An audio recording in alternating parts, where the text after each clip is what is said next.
Are you guys ready for your next comic? She's awesome. Performed in Southern California. You've seen her at the Camino Real Playhouse. Please welcome to the stage, for the very first time in Adele's, Crystal Sue!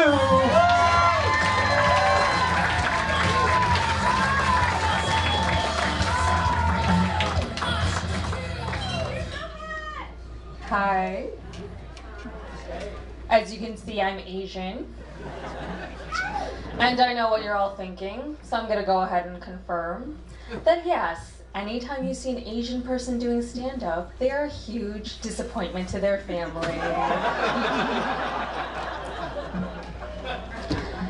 Right now I'm taking a break from paid employment. Oh, don't worry, I'm not like homeless or anything. I live with my boyfriend, who makes way more money than I ever did, and who likes to keep me around so he can touch my butt. Win-win. Yeah, he's a good person, and he doesn't like touching homeless ladies' butts.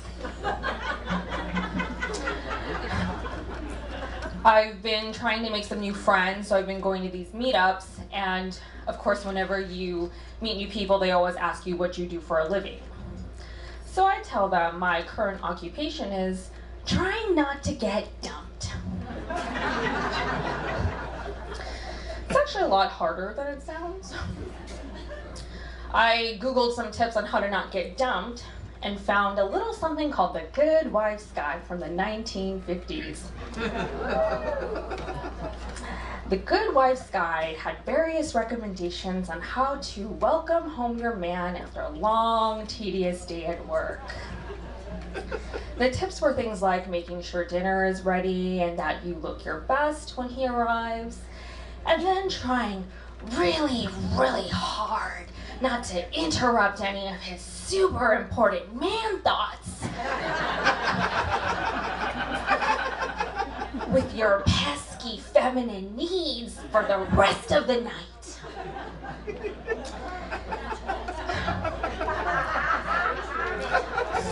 So I decided to take some of these tips out for a spin. My boyfriend usually gets home around 6. So at 5:45, I prepare to welcome my king back to his castle. I gracefully pry myself from the divot on the couch that is now perfectly shaped like my ass. I brush the Cheeto crumbs from my bosom and sweep them under the couch with my foot. I pull out the frozen Costco burritos upon which we will sup.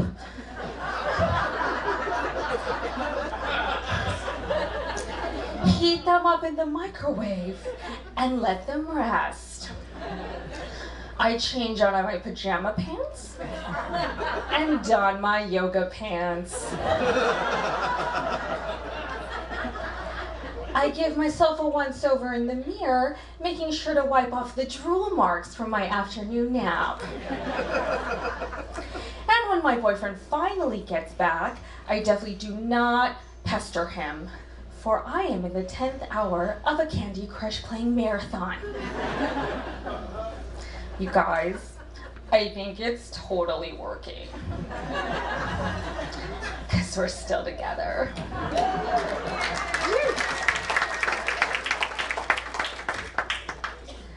It's nice to have time for my hobbies. I have a lot of hobbies like crafting, cooking, reading, and judging people. I think out of all of those, my favorite is judging people because it's a really open and inclusive hobby that anyone can do. Yes, you can do it too.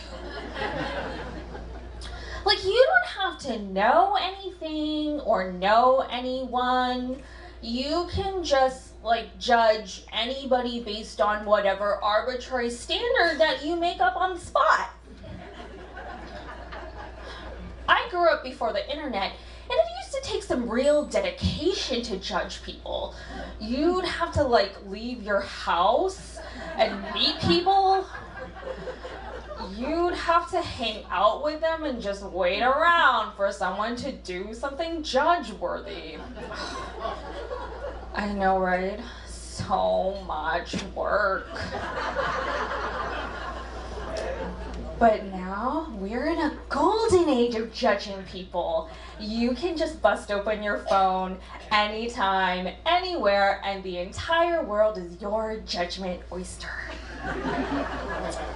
Let me show you how I do it. First thing in the morning, I wake up, I chisel the dry eye boogers from my lashes, and fire up Facebook on my phone. Oh, Slutty Angela from high school is preggers. Again. Wonder who the baby daddy is, because we know she don't got a man. Oh, Gina had a baby, look at that. It is the fuggliest baby I've ever seen. And she named it Riker with a Y. Probably because she knows that's where he'll eventually end up. How thoughtful. Dave uploaded a new profile pic with his sugar baby. He is one Louis Vuitton bag away from being dumped for a guy with less saggy balls. Let's take a gander at John's latest update.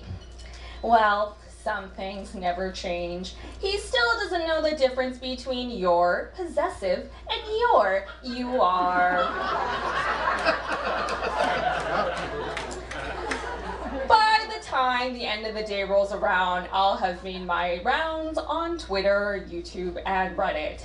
And right about 5:40, I'll have just finished commenting on the Instagram selfie of some random teenage girl from France telling her she's a dumb bitch. When it will be time for me to get ready for my boyfriend to come home. Hashtag blast.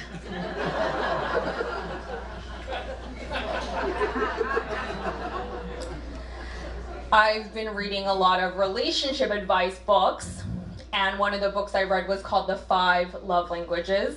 It is about 5 primary ways or love languages that we use to express and feel loved.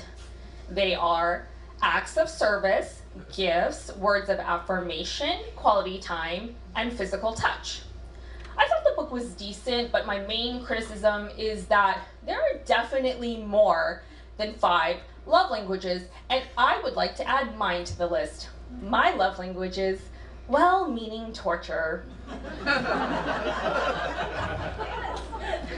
For example, my boyfriend's love language is physical touch, so I like to engage him in a little something I call Huggles time. Most nights we hang out on the couch, and I wait until he's comfortable. And then, when he least suspects it, I climb on top of him and go completely limp, like a full-on starfish. A very sexy starfish. He's one of those people who tends to overheat, so I'm there on top of him for only 15 seconds before he's all, "Get away now." And I will tell him, "But I just want to be near you." And he will say, "You were plenty near me before when you were on the other side of the couch." Another thing I do to express my love is that I encourage my boyfriend with his diet. He's diabetic, so he's not supposed to have too many carbs or sugars, and I plan around his dietary restrictions when I shop or cook. But let's be real, I'm not diabetic. My pancreas can handle sugars like a boss. So I still buy the foods that I like to eat and he can't, and then hide them. And I try not to eat them in front of him, but sometimes you need to treat yourself. And so I wait until he's distracted when he's, say, recovering from Huggles time. And then I eat them out of his eyesight on my side of the couch with a blanket over my head. And when he finally notices, he'll be like, "What the hell are you doing under there?" Then he'll pull the blanket off and say, "I didn't know we had Cheetos." And then I will tell him, "No, these aren't for you. You'll die if you eat these. Just let me take care of this for you because I love you and I don't want you to die." I can't help myself. He's just so cute when he's under duress. In case you couldn't tell, I'm not one of those women who loves to spend tons of time and effort on my appearance. In terms of looks, if I were to compare myself to a car, I think I'd be a Honda Accord. I know I'm not every man's perfect dream. I'm not a Ferrari or a Maserati, but I'm also not a Ford Fiesta. I'm the safe, reliable choice when you finally admitted to yourself that the flashy sports car is way out of your league, but you've still got $20,000 to $30,000 to blow. When I was writing this joke, I wanted to make sure my Honda Accord comparison was accurate, so I looked up some reviews, and here are the highlights. Sprightly chassis. Mercifully improved infotainment. Interior is cavernous.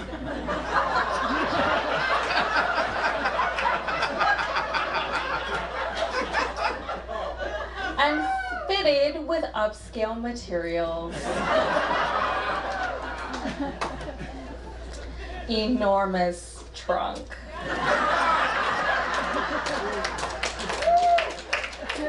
That's my boyfriend's favorite feature. Major con. Not as quiet as some other rival sedans.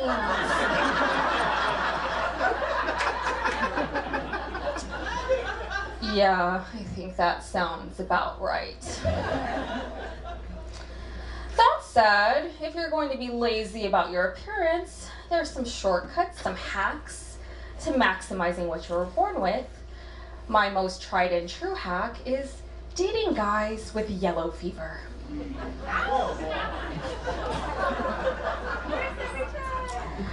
My new favorite hack that I stumbled upon when I started dating my boyfriend is to date a guy who grew up in poverty. He will look at you and think, this woman doesn't have any worms.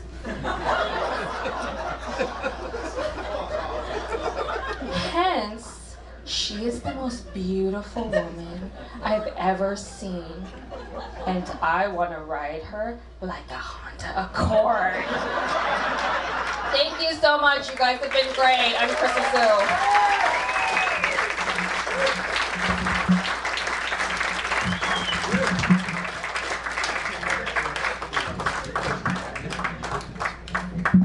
Give it up again for Crystal Sue.